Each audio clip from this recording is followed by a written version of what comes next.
morning, everyone. Good morning, everybody. Good morning, Darcy. Good morning, Jeff. I was trying to make my bear not move at all Oh, besides his mouth. It was really hard. why? I don't know, because he looked kind of funny just sitting there all still. I guess I could just turn off the tracking or cover my camera and it would have done the same. Uh, Funny. I don't know if I can see chat very well. Let me I see. can. Good morning, Patricia. Good morning, Craig.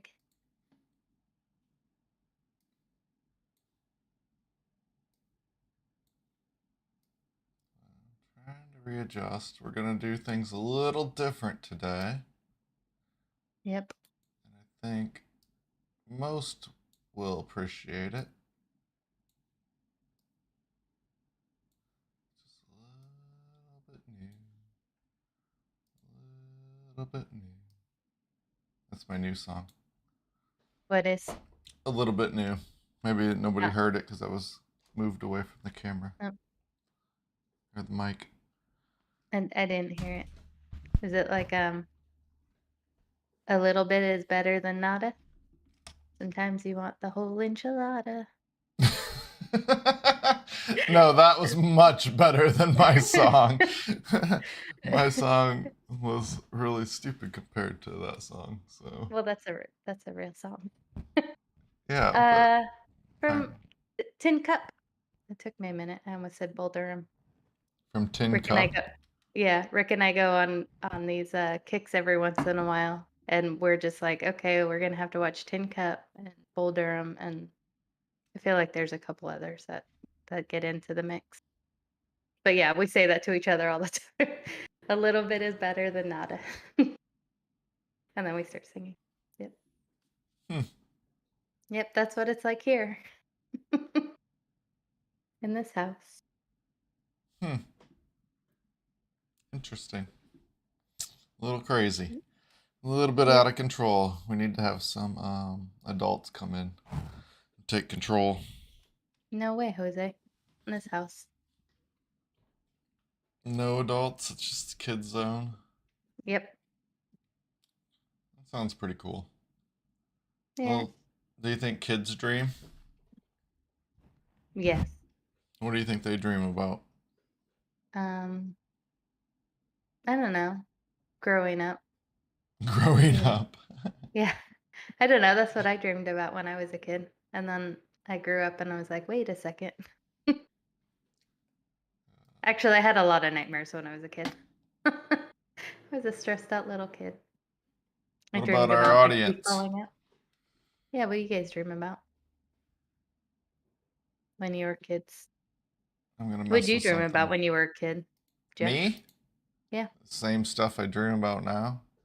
Oh. Like, I think I've described them to you. My dreams seem to be pretty epic and long and drawn out. And there's a lot to them, just like last night.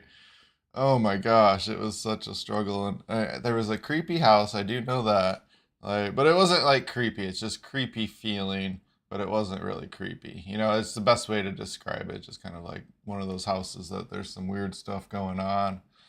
And I don't know what my adventure was, but it's pretty much every night. Um, Mm.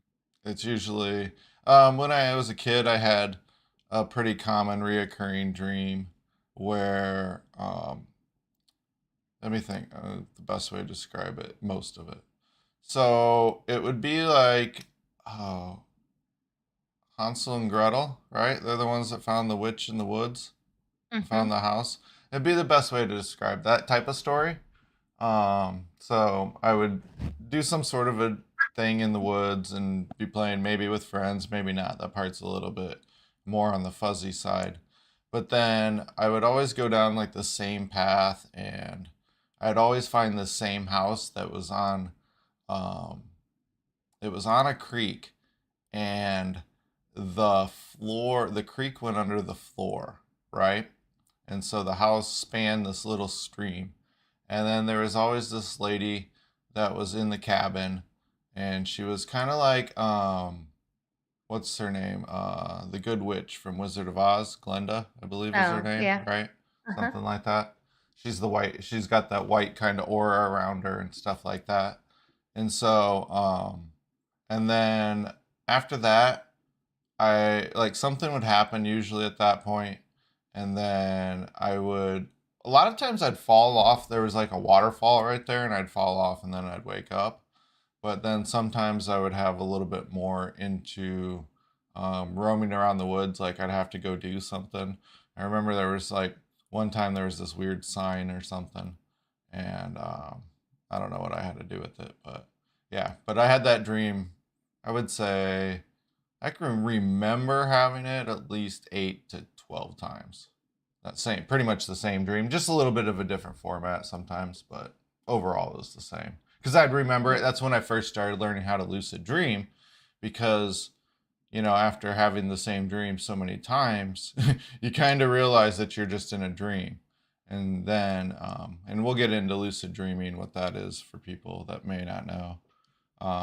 But yeah, then that's when I learned how to wake up in dreams and try to control them a little more.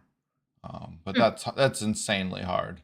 It's not like it's not what it sounds like. It is what it sounds like, but it's not, because you dance a fine line of once you are too awake in a dream, you wake up. And so it's like dancing this fine line of being awake, but knowing you can manipulate the world around you. And you can really do whatever you want. You can make things appear and disappear. And typically I fly. I like flying. And it's really hard. It sucks. Because like my normal flying would be you run for a second, like it's kind of just like what you would think you would try to do, I guess. And so you run along the ground and you get going fast and you kind of jump, and sometimes it works, sometimes it doesn't. Sometimes I can just float. Those are really fun. I like flying around. It's pretty cool. And that's usually my favorite thing. And then my second favorite thing is jumping off buildings and just falling. I like that Like in the feeling. Matrix. Yeah, I guess like in the Matrix. But I believe, well, I knew the feeling before I did it, which is really weird. I knew the feeling of skydiving before I skydived. Like that falling sensation. And for a long period, because it's really interesting. If you haven't jumped off of something in a dream, I don't believe the myth that you'll die when you hit the bottom. That's I mean, I've jumped off stuff countless times. I put it up in the hundreds, if not, yeah, a few hundred times. And so I've never had any problems. But You're still here. yeah, I'm still here. But you do get those butterflies in your stomach. So that's my experience. My dreams are pretty involved. I don't know why. They've always been like that since I've been a kid. Hmm. And I've had nightmares. I mean, I can remember this one. It's usually like some big bird trying to attack me. Yeah, seriously, it's like a vulture or something, an eagle. It almost always involves birds.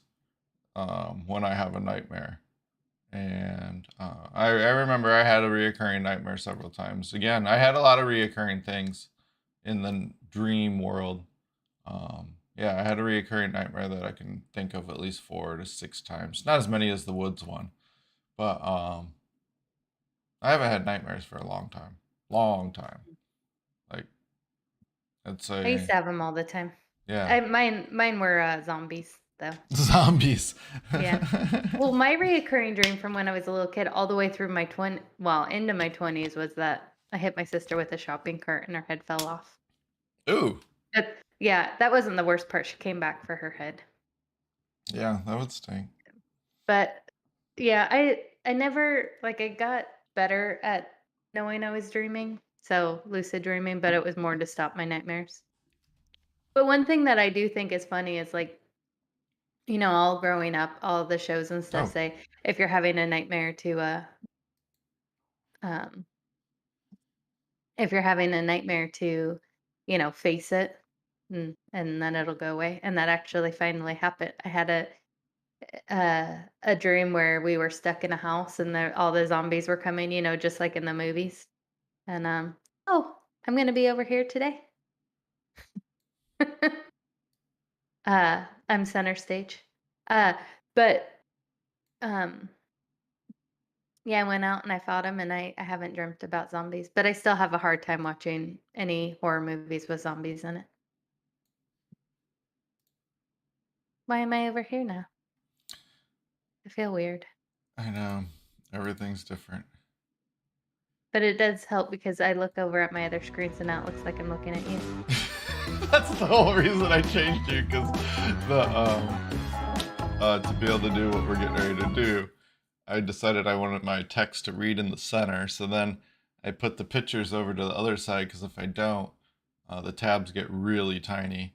And then, so that made my OBS have to go to the left side, which then, yeah, I started looking in a different Ah, direction. So zombies, though, ugh, yeah, I don't like zombies. no, me neither. I can't watch Walking Dead. Rick tries to make me watch it all the time. He's Hmm. always like, "Oh, are we gonna watch it?" I'm like, "No, I don't want to have nightmares." Hmm. Yeah. But that's okay. All right. Well, we got some news for everyone. Let's see what we got. Ooh, we got some Oh, dolphins. yep. Dolphins form the largest alliance network outside of humans. A study finds. Oh yeah, this is my favorite study from Science News. Male Ooh. bottlenose dolphins form the largest known multi-level alliance outside humans, researchers have shown. These cooperative relationships between groups increase male access to a contested resource. Whoa. What's um, the resource? Yeah, I know what it is. Male dolphins in Shark Bay form first order alliances of 2 to 3 males to cooperatively pursue courtships with individual females. Second order alliances of 4 to 14 unrelated males compete with other alliances over access to female dolphins, and third order alliances occur between cooperating second alliance orders. Guess there's a shortage of female dolphins. So, ladies, when you Yeah, see a pod of dolphins swimming after you, swim a little faster. yeah. That's uh, okay. Yikes. yeah, we didn't expect the article to go that direction, so they're No. cooperating for courtship. Uh, Yep. Next up, we have more accurate than science, or more accurate than test scores. Scientists, yeah, more accurate than science. Scientists discover a new way to measure learning. Oh. Brain scans predict students' learning better than exam results and show the underlying structure of thinking. According to recent research published in Science Advances, the conventional exams and grades that schools have long employed may evaluate learning less accurately than brain scans. The study, which was conducted by a group of researchers from 7 institutions under the direction of Georgetown University neuroscientists, may not only change how educators design curricula, but reveals a hidden link to human mind. Ugh, butchered 2 words. For a long time, psychologists and philosophers have debated whether spatial thinking, like mental images of objects, is actually hiding underneath thinking that seems verbal. Of course, I can tell you that. Right? You're I like, I mean, should have done this. yeah, I mean, I talk about it all the time about getting a picture in my head, even on here. Just laying things out and trying to uh, draw a mental picture for everyone. But now, hopefully, we would like feedback if people prefer the articles and my um, like twitchy scrolling to having a nice constant picture over on the side while we read the articles. And like longer articles, I think we'll get like multiple pictures. At least some of the ones I have do. So Yep. definitely comment, please. Chat seems a little quiet today. Yeah, that's interesting. So you're gonna have to sign consent forms for MRIs being done on your kids at school after they after they learn. At the end of the grading period, you're gonna have to be like, all right, it's time for your scans. Let's see how much Better of this than a brain test. we filled up. Is it? I think it is. I think a lot of kids would be like, cool, I can do that. And then you see the dead brains where there's nothing learned, and it's like, uh Yep. oh. Uh oh. I don't know. Maybe it would have been good for a kid like me. I mean, I don't know if I would have learned much more, but tests, I'm not good at tests. I'm an excellent test taker. I do really well. I can study. I can memorize a bunch of stuff in a short period of time. At least I used to be able to. I don't know if I can currently. I haven't taken a test in a long time. Tests don't exist in the real world. Yeah. Right? Yeah. A couple here and there, but not really. What do you think? I think it would help a lot of kids. Yeah. I hated tests. I get so anxious and stressed out. I'm just glad that they didn't do the standardized testing when I was in school. Sorry, I need to yell at this dog. One sec.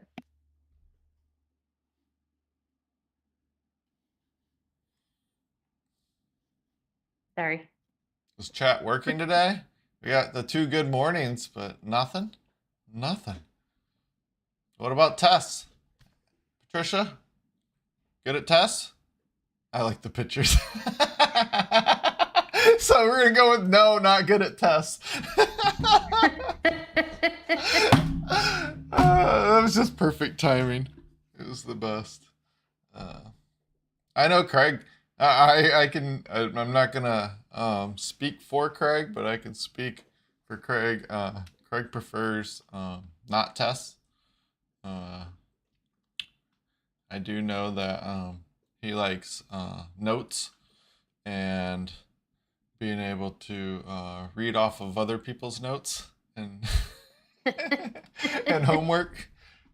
I wasn't Especially. bad at homework. I don't mind homework if that's necessary, but yeah, the tests, like even with notes, I'll fail them. I had a really hard time in school and college.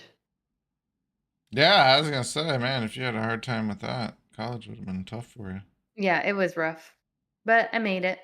And You then you got stuck did, with you me. did, and that's the only reason I ever met you, isn't Yep. it? Hey, remember, kids, C's get degrees. They do, they do, they do. But uh, the goal now is to find if you still want a degree, you got to find a cheap school, like not a fake school though. Definitely do your Oh homework. no. Don't go to a fake school. In the real world, you'll be able to sniff that out really quick, if you got real training or not. All right, let's see. Hey. Man, I wonder how delayed this is. Or are they just taking that long? Craig's probably playing. Let's see what he's playing. Um, he's playing Guild Wars. So if you want to go meet up with Craig, go play some Guild Wars. Um, yeah, that's interesting. I don't think anybody's gonna do brain scans on kids. I don't see that technology coming about to where it would replace testing anytime soon. I do think testing is pointless. I am a believer, even though I did well at testing, and I do think it's a measure. It's not the definitive measure by any means. I learned a bunch, or I tested well on a lot of stuff that I do not ever think I learned. One of those is any foreign language that I took. I took, I don't know what, 3 different foreign languages, and I took multiple years. We're talking like 3 or 4 years of French, 2 years of Spanish, and a year of middle school Japanese. And I can't speak a single word of it. I don't know how in the world I passed any of those tests. I never could write anything. I like, it was horrible. It was that was my miserable experience in school, was trying to get through that stuff. Everything else was like whatever.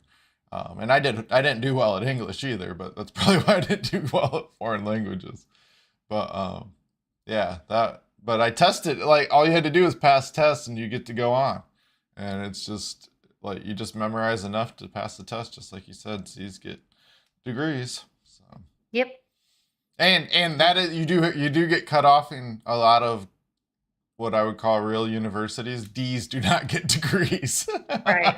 Yeah, getting into university is one thing, but once you're there, yeah. I Yeah. mean, Yeah, and they don't let, like, D's actually, they don't count as passing anymore. no. It's kind of funny. Yeah. It's like, Yeah, I wait, mean, no, that's not enough. yep. So, all right, next up. Now we went on a nice tangent there. AI can decode speech from brain activity with surprising with accuracy.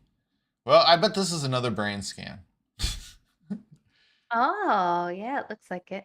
An AI can decode words and sentences from brain activity with surprising but still limited accuracy. Using only a few seconds of brain activity data, the AI guesses what a person has heard. It lists the correct answers in its top 10 possibilities up to 73% of the time, researchers found in a preliminary study. That is amazing.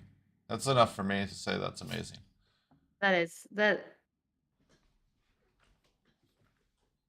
That's so weird. How? What? I want to know what they said and what the guess was, and uh I mean, is the correct answer just like close enough? And I'm just curious. I mean, because even just close enough is insane. Uh, Just curious. Do they say? Let's see. Okay, developed, I want to point this out. People may have opinions about certain companies. Developed at the parent company of Facebook, Meta, the AI could eventually be used to help thousands of people around the world unable to communicate through speech, typing, or gestures. Research reports. The reason I wanted to say that at the beginning is because, they get such a bad name a lot of times. Hmm. And like the major tech companies are doing pretty cool stuff in the background to help people. So just keep that in mind when when they're spying on you. It's a Yeah, double-edged right. sword, right? Well, Craig And says that is talking about kids being with autism having a gadget that helps say what they're thinking, which is pretty amazing. Yeah. yeah, and it's been kind of around for a little while. If you Yeah. think of when we were kids, there was cheesy toys that would do stuff with your brain, right? Hmm. Um, DB No, is I have talking. no idea what you're talking about. Oh, you don't really? Yeah. Oh yeah, there's always been like little gimmicky toys. I've never been like they're expensive for one, but Oh, that's um, probably why I didn't yeah, know about it. and yeah, I've never had one, but you'd see commercials of them that they would do. You put this thing on your head and it would like fly a remote control thing, just Hmm, make it weird. hover. And there was science ones, I think, or magic ones. I don't know. Oh, I guess yeah, they have something like that at the Science Museum. Yeah, Or one there was one down in Tampa, and Rick and I played a game, and you try and it would push some ball across. Anyway, yeah, yeah, Rick and that's won. pretty much what it does. So. Yeah, I think they've definitely gotten better, and as Craig points out, it really is in real world use. It's not Yeah. just like, hey, we're reading about some fancy article that's done behind closed doors and three people get to use it. Oh, he knows a regular person that's using something that does something, and so Yep. that's pretty cool. This could help with people in minimally conscious, locked in, or vegetative states. I'm guessing it works like Morse code because I mean it's just brain pulses and they can just probably read it. And AI has probably been able to decode what's going on because it can process tons more data. The team applied an AI with its language model to databases from 4 institutions that included brain activity from 169 volunteers. In these databases, participants listen to various stories. Oh, that's slick. There you go. There's your training data. Mm-hmm. So listen to specific training data. Old Man and the Sea and Alice's Adventures in Wonderland. And so then you can figure out what's going on because you'd be able to tie that moment to that word really, Mm-hmm. and those different brain scans, and you'd be able to rule out anomalies, right? Because you got 169 people doing all the same thing. So now you can process 169 people's brain activity all at once and tie that to a single word, letter, whatever in a sentence. And then that allows you to eliminate the like room for error, right? Because you'd be like, okay, this person thinks of it this way, so theirs looks a little different than those two. So if you only looked at two or three side by side, they'd maybe all look different, right? Yeah. But Yeah, then wouldn't even. yeah, but you know what I'm saying. Once you get it Yeah. across 169, then you'll be able to put little columns between it, and you'd be like, okay, this is on average what this word looks like, and that's where they're starting to get better Yeah. and I better. wonder, is it word or is it just like scenes or like, because I mean when you're reading, well, I don't know. When you're reading, are you really reading? Is it, because I think you're using your imagination. Yeah, I mean, is your brain really just words? Or is it like, I feel like it would just be like, um, There would be a word like a portion, rabbit right? with a clock, but it would be like, it would light up some area where it was just like, this is the part of my brain that imagines animals and this is time. And those are the areas that would light up. I don't know. Just, Okay, maybe think of it this way. You would have words coming in, right? So your eyes or your ears, whatever case, if you're reading or hearing, sees or hears a word. You have to translate that into something, right? But first of all, it has to come in. And if you can identify what the in looks like once it hits the brain, it has to go somewhere. Just like what you said, goes to an area of the mhm. brain. You could, in theory, see what the brain does when it translates the outside world into the inside world in the form of communication, whether it's audible or read, right? Gotcha. And All right. then I'm it picking up hits what you're then it saying now. hits that area, and then it turns into an abstract, right? Now you Hmm. have to take what those letters, that picture, that image, whatever it is in your brain, you have to translate that into its meaning. Now that would get insanely abstract, and it's not just going to be a bunch of words. It's going to be whatever. It's probably not even a picture. It's probably just a mess. And if you've ever seen image processing and stuff from computers, it's it's sometimes just a mess, and it can figure out things. But I don't know what it would look like in there. But it's exactly what you said. But there would probably be a point before it hits that, and then if you spoke it, it would also probably have to come back out, right? And then would it be words? What would that look like when you're speaking in your brain, Well, right? You're if, not speaking a picture. yeah.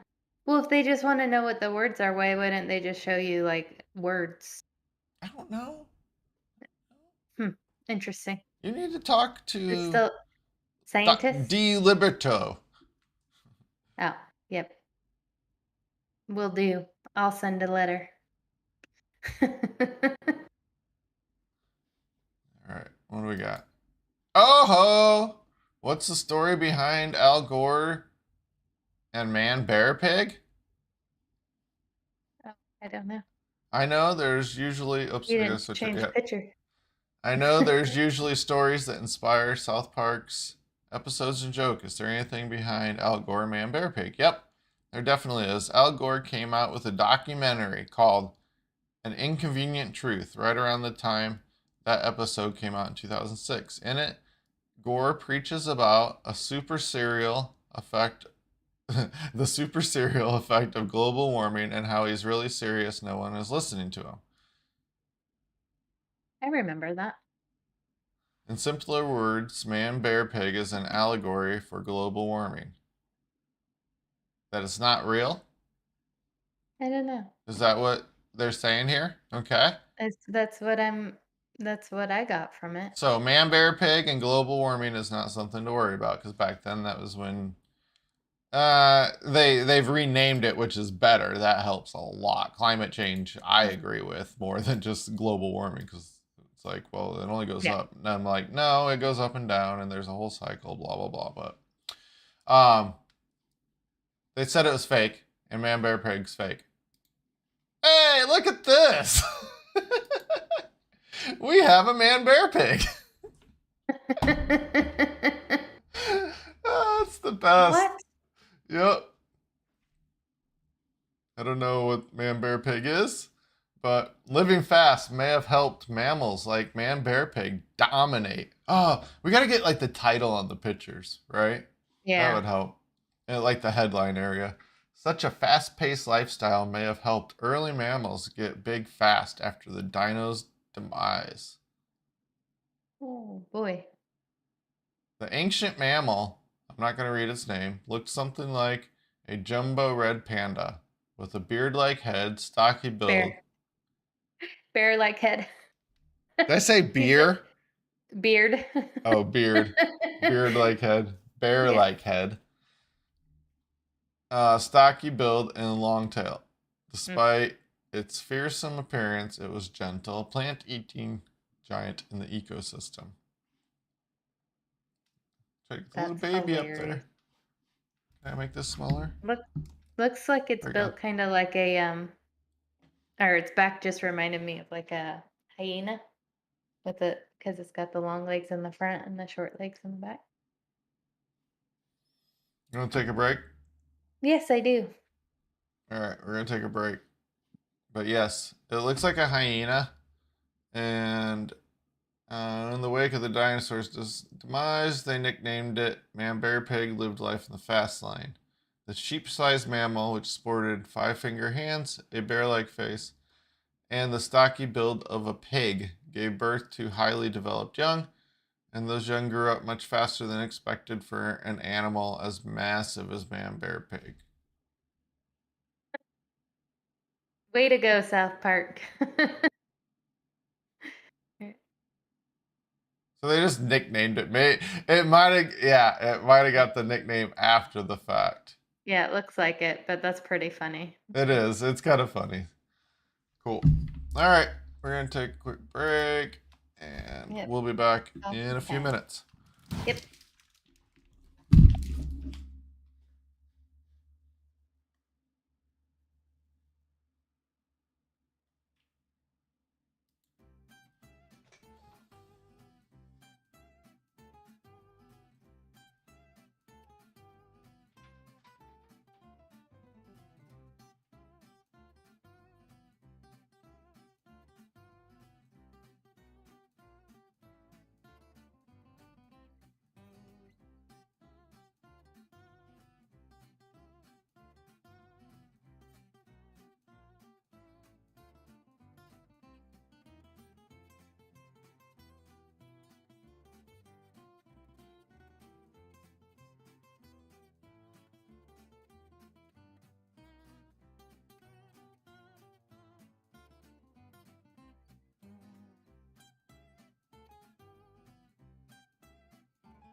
Back.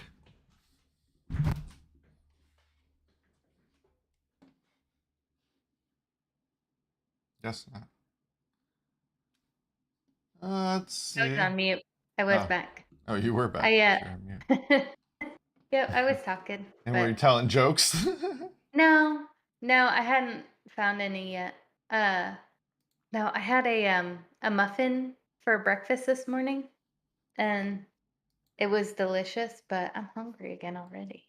Sounds good. It was delicious, but yeah. You know what scientists also have been doing What? besides making excellent muffins? Scientists make muffins? Mm-hmm. Of What course. else? They also have produced oxygen on Mars What? reliably. Yeah. What does this little guy look like? Johnny Five? Oh no. Wally. Wally? Yeah. They give it more of a Wally look. Mhm. Johnny Okay. Five was a little taller, had more of a Yeah. torso. No, you're right. This is like Johnny Five's pet, his little buddy. He's like, Doesn't have to be a hello, pet. peace. Could just be a friend, different shaped friend. Yeah. I don't know. Yeah. Robots. I I could actually. What did Craig leave to go get coffee? Oh, this is out of control. If he left, I mean, not acceptable. Um, I could have friends that would be robots, like Like, R2 or CP, oh, right? I guess. I was thinking of what were those bears that talked? Um, Robot bears, I don't remember when we were kids, they had those bears that would talk. gummy bears, No, that's a delicious snack. the little ones. No, I sorry, the ones that would jump and um drink Like the cartoon? the one. Yeah, the cartoon where they would drink the juice. Yeah, no, in real life there was bears that were what were they? They started with a B. They weren't bit. Like real bears? Well, stuffed bears. Oh, I don't even know. Like teddy bears. Teddy Ruxpin? Yes. Thank you. Yes. It's the worst game of 20 questions. It's like the same question over and over again, or the same answer over and over. Yeah, we had a Teddy Ruxpin, I think. I don't know. I don't remember. Berenstein. Yeah, Craig went with the Berenstein Bears. Yeah, we weren't going to get it. We weren't getting Yeah. that one. All right. No, So, I thought of that one too, but I knew that wasn't right. Well, it's the same thing as saying gummy bears. no, it's not gummy It was still bears. a cartoon. What? Oh, what No, are that the... was the gummy bears that had they lived in the forest Okay, and it was they gummy drank the bears. Okay. Yeah. I thought they had a Yeah. different No, that name. was right. No, I mean there was Care Bears too, but that was Yeah, different. they were grew up in the different. I clouds. watched a lot of that. Oh my Yeah. gosh. I don't know how. That's why I'm so caring. Oh, yeah, I'm sure. You're like the grumpy bear. My my mom reminded me that I was always scared of the beginning of the gummy bears or the Care Bears because it was always something bad would happen in the beginning, and then obviously they'd go and fix it. But I would be scared and I wouldn't watch the beginning. Like I just wanted to see the part where Hmm. they made everything better. Again, I was a little kid that had zombie nightmares. Yeah, yeah. You were definitely not wanting to have the Yeah. conflict in the show and then have to go to bed and have the conflict in your dreams. Yeah. Yeah. Just conflict all day, all night. Yep, I was a stressed out little kid. That was just me, one of those kids. Yeah, I thought the gummy bears taught like bad habits, like drinking. Probably. Because they would do the shot and Well, then that they was get more their in powers. the 90s, right? Yeah, oh yeah. Oh yeah. There was anything went in the 90s. Late 80s, 90s, yep. Ah, the good old days. Good old days. When it made tough people. If that's what we I want to doubt call the it, right? generation the generation before us wouldn't agree with that. Yeah, exactly. Exactly. And we say it now compared to now, but Yeah. really it's just no generations of abused people. Yeah. All right, so they make oxygen on Mars. Yeah, Well, how? that's gonna help. Oh, Oh, how? Sorry, I yeah. switched. I I was thought just we curious. produced oxygen. Its first demonstration. Um, it looks like I don't know what they do. Oh, they're just mentioning it, just so you know. I mean, I guess I Yeah, can. they really don't have anything to say about it. First demonstration of Oh, actually using. Oh, you got it. yeah.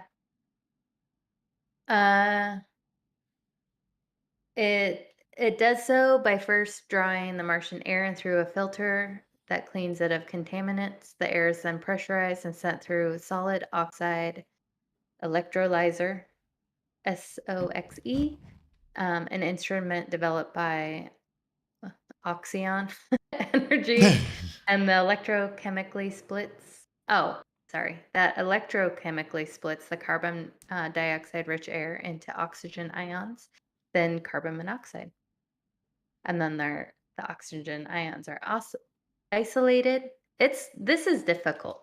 I've always thought it was difficult what you do, but I don't like being the one that has to read.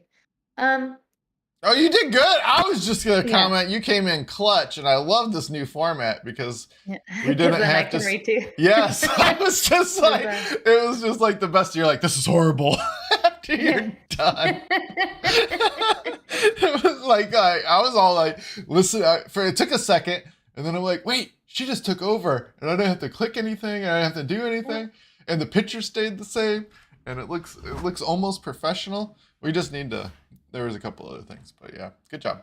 So yeah, that sounds like a complicated process, Yeah. but I wouldn't expect it to be an easy thing to make Yeah, no, oxygen. probably not.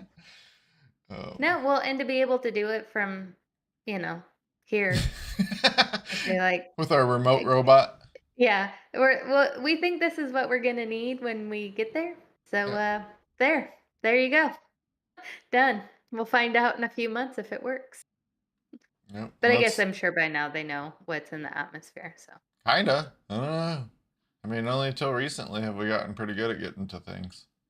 yep, Now we send stuff and it's like, oh, it'll be there in a few months. And it's like, cool. yeah, And then they start building their next thing to get ready to go. And then once the one thing lands, then that team, I don't know. It's pretty cool. I think what we're doing in space is pretty interesting right now.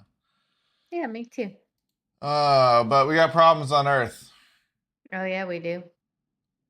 If anybody's been listening to the news, they've been talking about a giant glacier in West Antarctica that has been an elephant in the room for scientists trying to make global sea level rise predictions. The massive ice stream is already in a phase of fast retreat for a total loss of the glacier and surrounding icy basins could raise. Oh, this isn't what I thought they were talking about.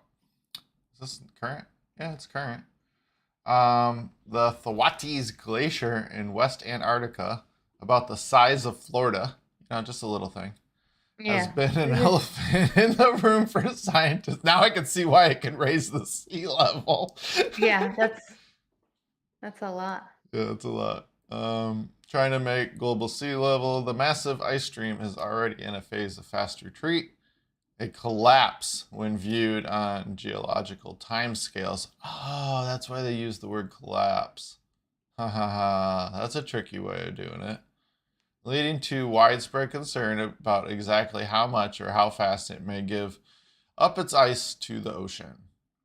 The potential impact of Thwaites retreat is spine chilling. A total loss of the glacier and surrounding icy basins could raise sea levels from 3 to 10 feet.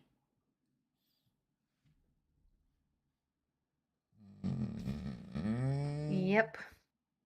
A stunning imagery shows the geological features that are new to scientists or to science, and also provides a kind of crystal ball into the Thwaites future. In people and ice sheets alike, past behavior is key to understanding future. Um, Link was just talking about. We'll probably cover a little bit about it next week. About how there's like severe droughts and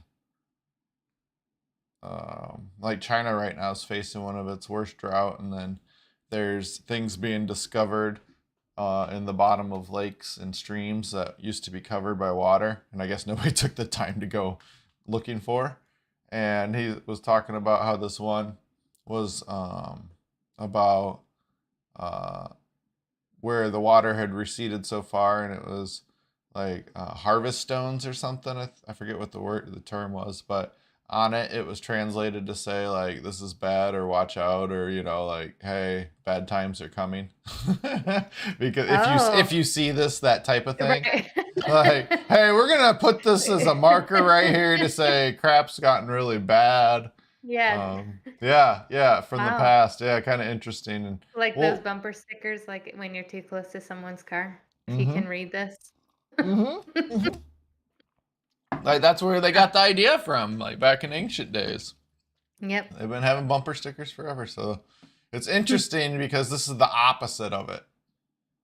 This is rising sea levels and rising water. And I know it's different than like fresh water, but it all plays together in the general system. And I believe that as the sea levels rise, that'll induce a natural cooling effect. Something to that like that. Because that's how we usher in the next ice age. I don't know. Yeah. Hmm. I wonder if flat earthers don't believe this is gonna happen. No, I don't I thought know. I don't know how I thought like they didn't believe in Antarctica. yeah, I mean, I don't know how like you play like things like seriously start breaking down. Like it's like, all right, you really just have to stop at the flat Earth like point because you start. Okay, well then, what happens here? What happens here? What happens here? Um, we live in a terrarium. That's the best way to describe it. So it's all one big system. If you don't have all the things going together, then it's kind of like, okay, I don't know. But I don't know either. one thing that will save everyone is NFTs. Yep, absolutely. And music NFTs in particular will take gaming to new levels. I might have to be off this image. So I'm just going to flip to this one. Oh, okay. I didn't want to leave it up too long because I didn't want to get copyright striked.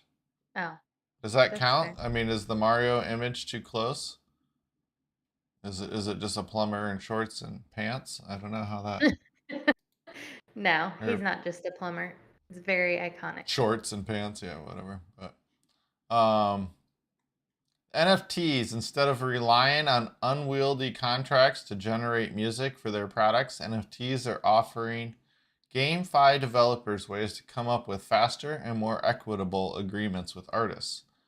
The GameFi industry has surged since 2020, with some estimating a market capitalization of 55 billion as of February 2022, while others have much lower estimates closer to that's a pretty wide estimate range, 55 to 3 billion.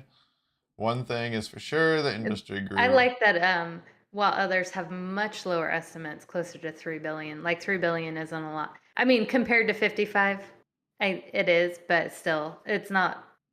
It's crazy to be like, I mean, it's not that much. It's only 3 billion. Well, it is. It is when you divide that between probably all the games in the industry and Yeah. stuff. It's probably only a handful of big name companies are taking all the money. Um, Games are also created so that people have fun, but the rise of gamification refers to the application of gaming principles into otherwise boring but usually value enhancing activities. For example, many education activities can be boring until they're gamified. Technology can be applied to more complicated classes in mathematics and science, but it can also be used to help students learn how to navigate a large university campus. Um, I got and lost on campus a few times. I mean, yeah, I've gotten lost in my own neighborhood a few times, so one of the sorry. most underappreciated aspects of games and the music is the music. Everyone always thinks of the imagery, storylines, technical performance, but we sometimes forget about the music. So they're turning to NFTs for their music. They have the potential to transform the way music is curated, even created for games, rather than having to rely on large contracts that take forever to get approved. GameFi leaders can simply buy up individual music NFTs or commission a group of artists who agree upon an equitable split of the revenues and collectively mint an NFT. Once done, the NFT would immediately plug into the game, and the artist could receive remuneration for their created content based on the popularity of the music. This could be implemented through ratings and other feedback mechanisms. Ooh, that's pretty cool. You could change up the music, have a few different offerings, and then you get paid by which ones are more popular. And it all is going to be plug and play because NFTs facilitate that. They not only facilitate the plug and playness of the music into the games, they also facilitate the payments and revenue and profit sharing. It's amazing. And if you don't understand any of that, please watch one of our 20 some episodes of Crypto Corner. Yep. Yeah, we talked about NFTs a lot. We still will. That's why they're here. Yeah. All right. Next, now we're to the actual picture. Let's get on. Let's do a couple more and then we'll do our dream stuff. Yeah, we only have a couple more. The metaverse isn't dying. The experts just keep getting it wrong. What does everyone think the metaverse should be? I think it should be dreams. What should the metaverse be? It should be exactly like dreams, right? Except for nightmares. We don't want them to be nightmares. Oh, yeah, no. And so if you're, And I then take place. was going to say, so if you're an adult person pretending to be a kid in a chat room, in a VR chat room, please just take off the mask when you feel creeped out. Remember that article? Yeah. It was just... Yeah, and don't be creeps to kids in the Oh yeah, metaverse. that too. I mean, but that's gonna happen. Let's say that. Let's say that first. Yeah, but you're not. That's gonna like that is where the creeps are gonna be able to go. Unfortunately, they're gonna be. Sorry, what? That's where the creeps are gonna be able to go. The ability to be anonymous is a facilitator to creeps, I would think. Yeah. And trolls and just nastiness, Well, yeah. right? And so Yeah. the only way that you would be able to stop that is you would have to have really limited account creation. And usually people's greed supersedes that, right? Yep. Because that'd be it. Because they would just be if you ban them. Okay, let's think about it. We ask people not to do it; they're still gonna do it. Because especially when you ask them not to. There's like even shock value. Maybe they're trying to get a name for themselves, but then they just get their account banned because everybody agrees this is easy to do now, and that it should be done. I'm just saying this is the metaverse world, and so they ban the account. They just create a new one. But then you would, if you had it to where you can't create new accounts very easy, that would be interesting, right? You would have to have some sort of mechanism to I'm just like thinking of tie like, everything together. yeah, maybe it's have your like soul it's like a token, scarlet letter. Mhm. If you're a creep, you get like the scarlet letter. Everybody knows, so they just like stay away from you. Yeah, I think they did a You're Black Mirror. shunned. Do you ever watch Black Mirror? Nope. Oh, you should watch Black Mirror. And definitely not kid friendly and very disturbing, but very thought provoking. And I think they did that where they listed, yeah, it's exactly what a scarlet letter. I was actually thinking about this last night, that you would have all the stuff that you did wrong or right. The top 3, top 5, right? Because that's the same as your scarlet letter. And it would have to qualify, right? It wouldn't just be like petty stuff, right? Obviously, that would just because everybody does things that maybe other people disagree with. An ability to redeem yourself, I think would be like the goal. Is like, yeah, you get this shunned, but how do you? It fades. Well, how do you? I mean, because I guess at the end of the day, it's like nobody's perfect. Everybody hurts somebody. But how do you learn from your mistakes? Yep. And I mean, even the I don't know. I'd like to think that everybody can be, you know, sorry for the things that they've done and try to do better. What's that look like? I don't know. Yeah, you'd have to carry things from world to world. It'd be tricky. It's going to be tricky Yeah. to police the metaverse, and I think that's one of the most important things. Yeah. Hmm. And that's one of the two articles that we have here with the metaverse talk about the main thing they're failing on. They're worried about things, but they need to really um, create unforgettable experiences. And then the second thing is to get the cost down to where everybody can do it. Yep. Those two things are the cost is definitely the content's getting better, but the cost is so expensive. All right, let's go and take a quick little breaky. And Okay. we will be back with our main topic, Oh, I can't wait. dreamy dreams. Yep.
Hello.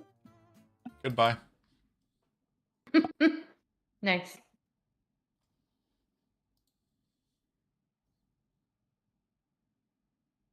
Oh, calibration's fast nowadays. Just one swipe. It's like, I know mine's not. My mouth doesn't move very much anymore. maybe My you'll have to eyebrows. play with the settings. Yeah, probably. All right.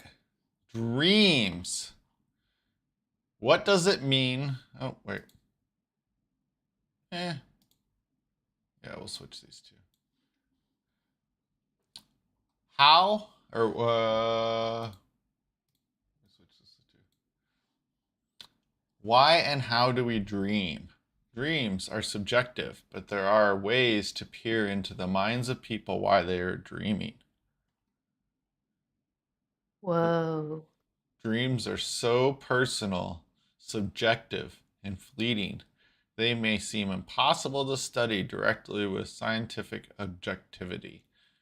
But in recent decades, laboratories around the world have developed sophisticated techniques for getting into the minds of people while they're dreaming.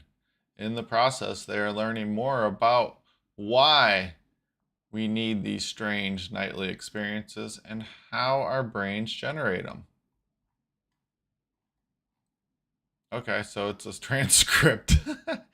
Oh. It's funny. Okay, that's an interesting thing. Um, I do like not having to make everybody sick with my scrolling. Just you, Darcy. In Just this me. episode, we're going to talk about dreams. What are they exactly? And a bunch of other questions. So let's get into it. Thanks for having me. I'm excited to talk. One of the biggest difficulties in studying dreams is that we don't study dreams directly. What we study are dream reports, either what people tell us or what they write down. But challenges in studying dreams aren't unique to dreams. You find them in many other areas. For instance, the study of pain. When we study pain, you don't have machinery that allows you to see the pain. We can only tell from what people say. Interesting. Unfortunately, there's no universally agreed upon definition of dreams. For some researchers, dreams are elaborative, narratively driven creations of the brain that are located somewhere, that have temporal dimensions, that involve emotions, often some form of social interaction. And so these are closer to the kinds of dreams that people often will recall when they awaken in the morning, typically out of REM sleep. But for other researchers, dreaming refers to any form of thinking or perceptual elements that are experienced during sleep. And so this is often referred to as sleep mentation. Never heard that before. Also, depending on how you can define them, dreams can be relatively isolated images or thought patterns. They can be geometric images that dance before our eyes as you're falling asleep, or they can be these rich, narratively driven, immersive experiences. Cool? Very All right. cool. There's more they talk about more in the dreams, but what does it mean when we dream? Some fast facts on dreams. We may not remember dreaming, but everyone is thought to dream between 3 and 6 times per night. The movie Inception based on a true story, huh? Is it? Maybe. I would Just think like so. the man bear pig. Around 95. Oh, it is thought that each dream lasts between 5 and 20 minutes. Around 95% of dreams are forgotten by the time the person gets out of bed. I don't. I remember them. Dreaming, I start losing pieces if I wrote it down. If I was diligent, that'd be interesting. Dreaming can help you learn and develop long-term memories. Blind people dream more with other sensory components compared to sighted people. That's interesting. Several theories about why we dream. Possible explanations include representing unconscious desires and wishes, interpreting random signals from the brain and body during sleep, Consolidating and processing information gathered during the day. I'm a fan of that one. Yeah. Yep. Me too. Working as a form of psychotherapy. From evidence and new research methodologies, researchers have speculated that dreaming serves the following functions. Offline memory reprocessing, and that's where the brain consolidates learning and memory tests and supports and records. Records and records, waking conscious. I don't know. I Preparing think for that was right. possible Records. future. Oh, go ahead. I was Records. just saying, I think it's records. It records waking consciousness. Yep. Preparing for possible future threats. I don't know. Like my first thought was like karate. Like here comes the threats. Yeah. Cognitive simulation of real life experiences. Mm-hmm. Helping develop cognitive capabilities. Reflecting unconscious mental function in a psychoanalytic way. I got another picture. A unique state of consciousness that incorporates experience of the present, processing of the past, and preparation of the future. A psychological space where overwhelming, contradictory, or highly complex notions can be brought together by the dreaming ego. Notions that would be unsettling while awake serve the need for psychological balance and equilibrium. We have 5 stages of sleep: light sleep. Then we have stage 2, which is where the eye movement stops and the brain waves become slower. Stage 3, extremely slow brain waves called delta waves begin to appear to interspersed with smaller, faster waves. Stage 4, the brain produces delta waves almost exclusively. Stage 5 is known as rapid eye movement, REM sleep, and breathing becomes more rapid, irregular, and shallow. Eyes jerk, and then it's basically people awaken during REM sleep. Ooh, is that when you get sleep paralysis then? Maybe. That would stink. Are you talking about like you can't move because when you're sleeping, like you're just a stiff Yeah. board? Huh? What do you Yeah. mean by that? Sleep paralysis is when you start to wake up, but your body's still in that because it's saying in stage 5 the limbs and muscles become temporarily paralyzed.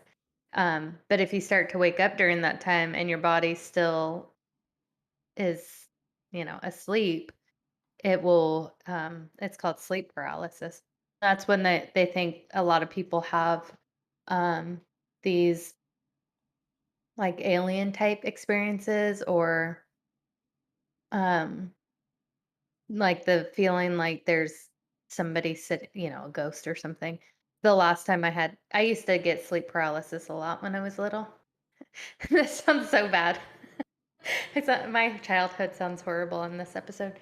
But no, I used to get sleep paralysis all the time, and the last time I got it, I was probably in my 30s, and I thought there was a ghost next to me, like looking over me, and I kept falling back asleep and trying to tell people about this nightmare. But I do remember, like, I felt like I could look around the room, and I knew where I was, but I couldn't move. And then I finally did, and I was like, um, it was scary. But that's pretty common experience when you have sleep paralysis is to feel like there's like a ghost or something preventing you from moving or like aliens and stuff, alien abductions and stuff. Hmm. Well, nightmares are Mhm. distressing dreams that cause fear and anxiety. Mhm. They can occur in adults and children, and causes can include stress, fear, trauma, emotional difficulties, illness, use of certain medication or drugs. Or just be Darcy. Yeah, stress. I was a stressed out little kid. But you may be able to escape with lucid dreaming. Oh, Lucid dreaming is the dreamer, huh? savior. I just take that. I was like, I wish what? I said take that. Take that, nightmares. I have Yeah. a new weapon. Lucid dreaming. Yeah. Lucid dreaming is the dreamer is aware they are dreaming. They may have some control over the dream. This measure of control can vary between lucid dreams. They often occur in the middle of a regular dream when the sleeping person realizes suddenly they are dreaming. Has anybody in chat ever experienced lucid dreaming? Some people experience lucid dreaming at random, while others have been reported to be able to increase their capability to control their dreams. Like Jeff. It's a work in progress, but I think most lucid dreamers will say that. But yeah, Mhm. it's not like I can just do it every night, and it's tricky, and to stay in it, it's all hard, and there's different techniques, and there's a whole body of research and groups and people that do this for a living figure out what lucid dreaming is. So you can Google it and you'll find lots of information. What goes through our minds just before we fall asleep could affect the content of our dreams. Studies have examined the characters that appear in dream reports and how the dreamer identifies them. 48% of characters, rarely. 48% of characters represent a named person known to the dreamer. 35% of the characters were identified by social role. I have sleep apnea. I don't hit REM. Oh, I feel so bad for you. Aw. No REM sleep for you. No dreams. Craig's hopes and dreams have been crushed forever due to sleep apnea. And then 16%. Oh, go ahead. I was just saying that sucks. Not so much for the dreaming, but not being able to have a restful sleep. That's hard on your health. 16% of your people in your dreams are not recognized. Among the named characters, 32% were identified by appearance, 21 by behavior, 45 by face, and 44 by just knowing them. Elements of bizarreness were reported in 14% of named and generic characters. What else do we got? Memory types and dreaming. This one's really pretty in depth. 2 types of memory can form the basis of a dream. Autobiography memories. Autobiographical. I can't even say it. I'm good. Autobiographical. I can't. Let me see. I can't. Oh, I found it. I'm going to try it. Autobiographical. There we go. There's a good way of You doing got to it. say it with feeling. I was just like, I'm just going to jump in and see if I can do it. Long-lasting memories about the self. Episodic memories, which are memories about specific episodes or events. Interesting. Well, we just talked about lucid dreaming. How does your brain become aware that it's dreaming? Let's see. Not much is known about what happens when the brain what happens in the brain during dreaming in general, but as for what is known about lucid dreaming, it seems to be a delicate balance of two. Hey, what happened? I can't hear you. Oh, sorry, I hit the button. Not much is known. It seems to be a delicate balance of two states of consciousness that don't normally go together. During sleep, various parts of the brains are selectively deactivated but not completely turned off. these are the parts of the brain involved in things like self-awareness, critical thinking, sometimes moral reasoning, which is one of the reasons why we sometimes do things in dreams we would never do while we're awake. Oh, there was another picture. Let's see, where'd that go? Falling. Or not falling. But if you do become aware you're in a dream, that's when it becomes a lucid dream. Why would you want to lucid dream? The main reason is for recreation. If you can enter a world within your own mind that feels just as real as the waking reality, where you could do literally anything you want and it feels just as real as you're awake. I mean, that's a very desirable thing to be able to do. That is you can pretty much do whatever you want. It's exactly that. It feels real, it smells real, it acts kind of real. I mean, there's things that are a little wonky in your dreams. Because experiences in the dream can feel real to the brain and body, lucid dreaming is used by some people as a source of creativity and growth.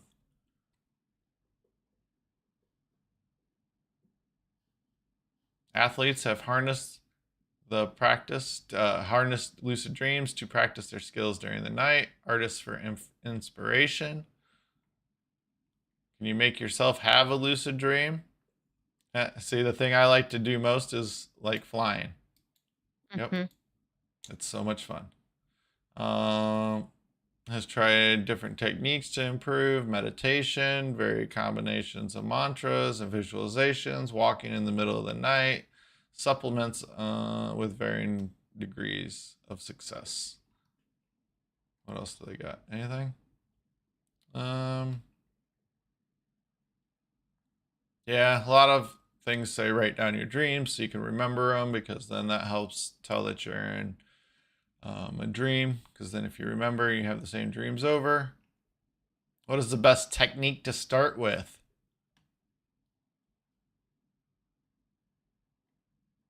It's mnemonic induction of lucid dreams, or mild. It takes advantage of one of our types of memory called prospective memory, basically our ability to remember to do things in the future. For example, if you need to go to the shops and buy bread, then you might say to yourself, I need to remember to go to the shops and buy some bread. The intention will stay active in your mind until you complete that goal. Mild technique involves waking up after 5 hours of sleep, forming this perspective memory, and then going back to enter REM sleep. Instead of trying to remember to buy bread, your intention is try to remember to realize you're dreaming in your next dream. Recall the last dream you just had, and after a couple minutes, visualize you're back in that dream, and you'll recite to yourself, next time I'm dreaming, I want to remember that I'm dreaming. Yep, that actually kind of works. And there you go. There you go. Easy peasy. Easy peasy. Everyone except for Craig can do it. I'm just kidding. Sorry, Craig. Yeah, they took that ability away from him. Oh yeah, that's why we don't have that picture. Oh, look at that. That's just fine. Cool dream.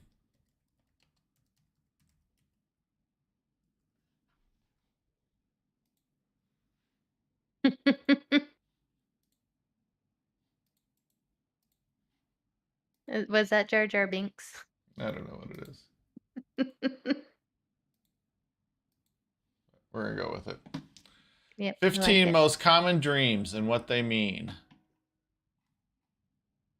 Being attacked or chased may suggest the part of you that you are neglecting, probably a more instinctual animal-like part. The dreams represent feelings of vulnerability in ways in which we judge ourselves. I don't know. I have that one a lot. I don't know. Being lost and or trapped. These dreams commonly occur when you are confused or anxious about something in your life. Yeah. Had those. Car or other transportation accident usually occurs when you're going through a life-changing event of some kind, as well as conflicts with others. Perhaps you didn't get a promotion.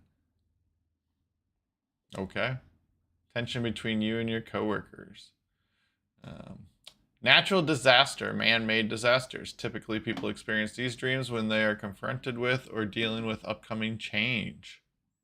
I did hear about this. I've only once had a dream, and it was fairly recent.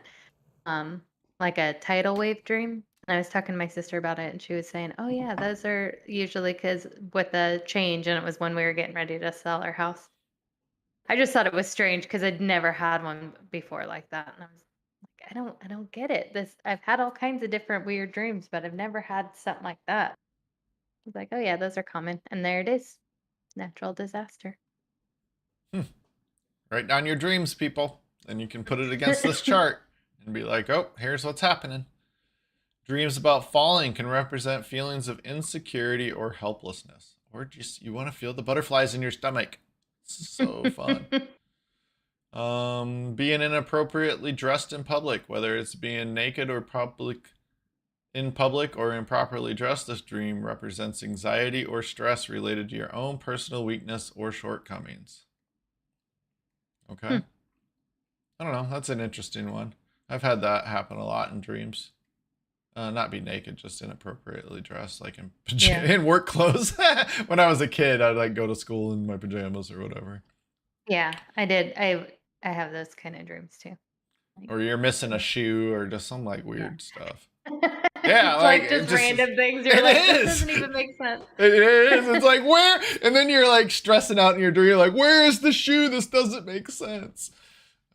Poor performance. This dream involves failing a test. Usually occurs when you are being tested or feeling insecure. Don't usually relate to actual academics, but making an important decision that will impact your life. House or property damage loss types of dreams happen when something of value in your life is at risk. I don't know, that's interesting. Okay, missing a connecting flight or train stop. Experience panic-inducing dreams can represent feelings of missing out or not taking opportunities that present themselves. That's interesting. Hmm. Dying, being ill, or being injured. This might start falling into your zombie stuff. Yeah, right. Represents something in your life that is no longer there, something within yourself that is no longer working, as well as transformation and change. Flying. When a flying dream can occur during lucid dreaming, overall, this type of dream relates to feeling in control, freedom, and desire to escape from the world around you. Mm, I don't know if that represents that. But it is hard to pull off in a lucid dream. Mhm. Teeth falling out. Oh man, this was a big one when I was a kid. Fear, insecurity, worry, anxiety. Losing part of yourself. Ooh. Back being back in school. I had a lot of school dreams. Being I back in the still class. Go ahead. I still do. I blame this though on I worked at a pizza place in my 30s, and so I worked with high school kids. So I blame them for my dreams of being back in high school. It's never college, it's always high school. It's ridiculous. Yeah. Anxiety, insecurity, worry, low self-esteem, judgment, fear. All the stuff that people experience in school. Mhm. Pregnancy. So if you're dreaming about being pregnant, men and women, however, doesn't mean you're actually pregnant. It means you are in the process of giving birth to a new opportunity or potential. Oh. Cheating. Ooh, you dream about cheating. That's interesting. What does that mean? Doesn't mean your relationship's on the rocks. It does mean, it does mean, I like how they're authoritative, Yep. that there may be unresolved issues in your partnership. That's easy to draw that conclusion. But Yeah, except for people that think that their dreams are real and they blame the other person. I mean, to be fair, there's been times where I have, if I have a dream that Rick's cheating or something, I'll be like, just so you know, like I had this dream. I know it's not real, but I'm gonna need a minute. Like if I'm acting weird, it's because I had this bad dream and I'm trying not to take it out on you. How many more minutes do you have? I have a few minutes. A few minutes. Okay, cool. All right. That was our 15, but then we move on to scientists have incepted our dreams and got them talking. What? Dreaming experiments involve real time conversations between sleepers and scientists. In the movie Inception, if you haven't seen this, we've referenced it several times. You should see the movie Inception and just be ready to watch it twice or 3 times. Maybe that's what happened to me. I saw it once and that was enough for me. It was super confusing and you didn't know what was going on, or No, I just did. boring? I just wasn't interested. Oh, okay. Yeah. So the quick, basically, they're able to put people in other people's dreams. Let's just go with that. And then you can put people inside of people's dreams while you're inside the dream. So you go down a couple levels. And that's pretty much the movie. And so it's just popping in and out of people's dreams. And it now seems like they can really do it. For the first time, researchers have had conversations involving novel questions and math problems with lucid dreamers, people who are aware they are dreaming. The findings from 4 labs and 36 participants suggest people can receive and process complex external information while sleeping. Bam! There it is. That's it. Now they're just going to keep people in dream states and have them do work. You get to work while you're sleeping. Awful. While your body is trying to rejuvenate and process stuff, they're going to make you do work. I don't know. I'd rather get my 8 hours done while I was sleeping. Ooh, while you were sleeping. But no, I was saying in addition to your other 8 hours. No, then I'm out. I'm out then. Thanks, Okay, good night, here's guys. some interesting facts. Lucid dreaming got one of its first mentions in writings of Greek philosopher Aristotle in the 4th century BC. Oh, she really likes the new format. Yeah, I saw that. That's awesome. I like it too. We're gonna go to this picture. Aristotle and scientists have observed it since the 1970s in experiments. 1 in every 2 people has at least one lucid dream. About 10% of people experience them once a month or more.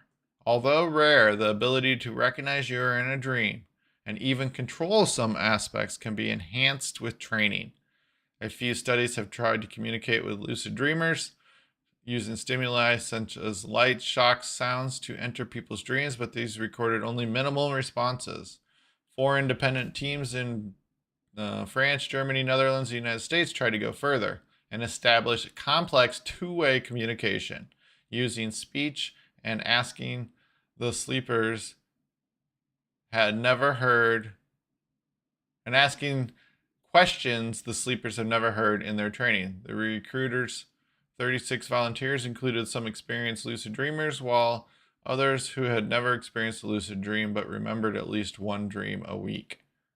The researchers first trained participants to recognize when they were dreaming by explaining how lucid dreaming works and demonstrating cues, light, sounds, or finger tapping. When they were present while dreamers slept, the idea was for the cues to signal participants that they were dreaming. And they did nap sessions, and then when they fell asleep, the scientists monitored their brain activity, and they had little helmets with electrodes, so nothing implanted. 6 individuals out of the total 57 sleeping sessions, 6 individuals signaled they were lucid dreaming in 15 of them. In those tests, researchers asked the dreamers to simply say yes or no questions or math problems, like 8 minutes, like 8 minus 6. To answer, the dreamers would use the signals that they had been taught before falling asleep, which included smiling or frowning, moving their eyes multiple times to indicate a sum, or in the German lab, moving their eyes in patterns that matched Morse code. Whoa.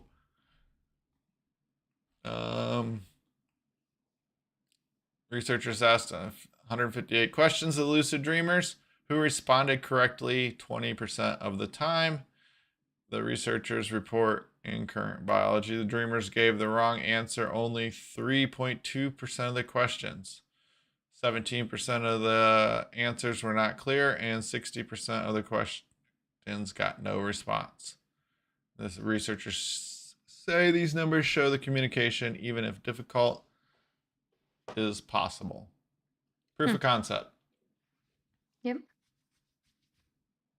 Very Yeah. cool. It is cool. I like it. Uh-oh. Bad dreams, though, could be early warning of Parkinson's disease. Older adults who experience bad dreams or nightmares could be exhibiting the earliest signs of Parkinson's disease. Well, like that's like not fair. What if you had nightmares your whole life? Yeah. And then you're like, oh no. Yeah. And it's probably you probably already are aware that you're developing this. And so then your nightmares are probably just your mental realization of it, right? Like, or your non-mental, like subconscious realization of it. Yeah, that's what I was trying to say. No, maybe. They need to carry further research identifying the significant, but they say previous studies have shown that people with Parkinson's disease experience nightmares and bad dreams more frequently than adults in the general population, but using nightmares as a risk indicator for Parkinson's has not previously been considered. Well, if you're having a lot of nightmares, you should talk to your doctor about it because maybe something else is going on. Yeah, well, at the very least, yeah, you got some extra anxiety or depression or something. Yeah, that's what I was saying. Yeah, maybe there's some just extra stuff, and talk to them and then describe them, write them down, and there you go. During this period, if you had frequent bad dreams during this period, we're more than 3 times likely to go on to develop Parkinson's. Maybe the constant stress on your brain at night causes, like, you can't just like be relaxed, and maybe that's actually like what it is, right? That'd be interesting. Dream study people would be cool. That'd be a cool job. Better than the bubble people. I know. You're like, one day I just am gonna pop this bubble. Like, forget it. Having strange dreams. That's it. We good? Yep. Because this is just more of strange dreams. Yeah. Same thing. More of the same. All right. Well, we have more stuff coming up. I don't know if we'll be doing Wednesday. We gotta figure out what we're doing about Wednesday. But next Saturday, we will talk about. We're gonna change it. So if you're listening now, next Saturday we're gonna talk about the Queen of England that has passed away, Queen Elizabeth. The former queen. The former queen. Yeah, because there's a new one now, I guess. Yep. Um, Queen consort. Yeah, we're going to talk about the former queen and hopefully reveal some facts and information that you may not have known. So, as you hear it on the news this week, pay attention and see if we are able to give you something that you may not have caught or other more established journalists aren't reporting on. Yep. Yeah, well, or they just didn't talk about it because it's silly. No, that's not it. I'm okay with that too. And then we're gonna give the people something different, hopefully. Hopefully.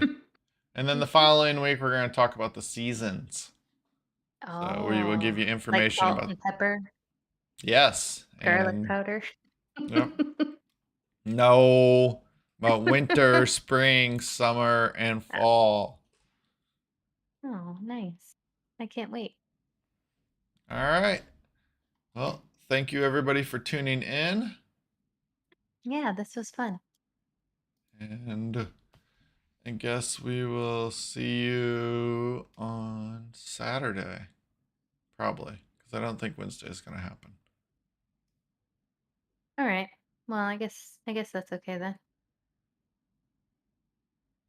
Trying to do our little outro. Just wait long enough. I like it. All the finish. Got to start it a little earlier. Oh. All right. Bye, everyone. Bye.